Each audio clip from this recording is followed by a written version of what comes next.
रामचरितमानस की 2 चौपाई से जाने कि किस इंसान से नहीं करना चाहिए भूलकर भी बात। तुलसीदास कृत रामचरितमानस में एक दोहा और एक चौपाई ऐसी है जो हमें यह बताती है कि किस तरह के इंसान से बात नहीं करना चाहिए।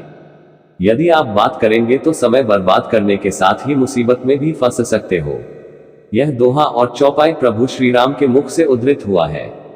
आओ जानते हैं कि कौन है वे इंसान और कौन सी है वे बातें। दोहा। लक्ष्मण बांध सरासन आनु, सोशो बारिधि बिसिक कृसानु, सट सन विनय कुटिल सन प्रीति, सहज कृपन सन सुंदर नीति।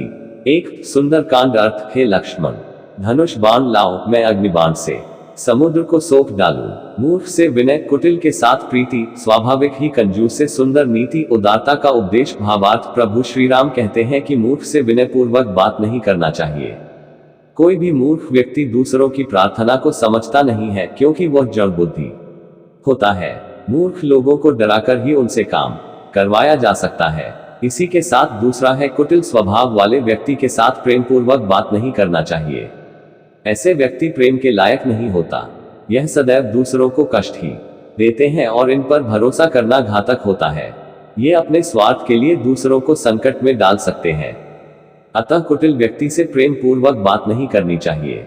तीसरा है कंजूस से सुंदर नीति, अर्थात उदारता या उपदेश से काम नहीं चलता है।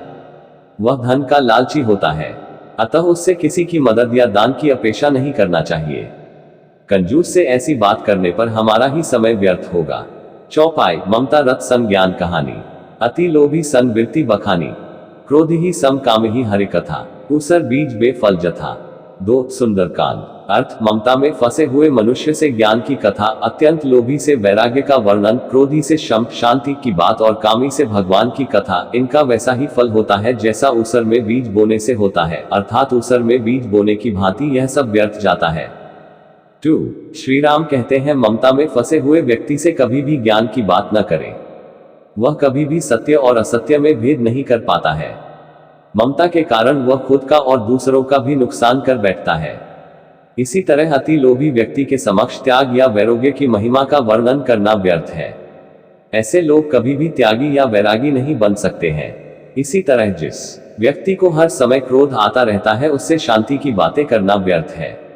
वह क्रोध या आवेश में सब कुछ भूल जाता है। क्रोध के आवेश में व्यक्ति अच्छी बुरी बातों में भेद नहीं कर पाता है। फिर अंत में कामी व्यक्ति होता है। वासना से भरे व्यक्ति के समक्ष कभी भी भगवान की बातें नहीं करना चाहिए। ऐसे व्यक्ति को रिश्तों और उम्र की भी समझ नहीं होती है और वह मर्यादा को भूला देता है।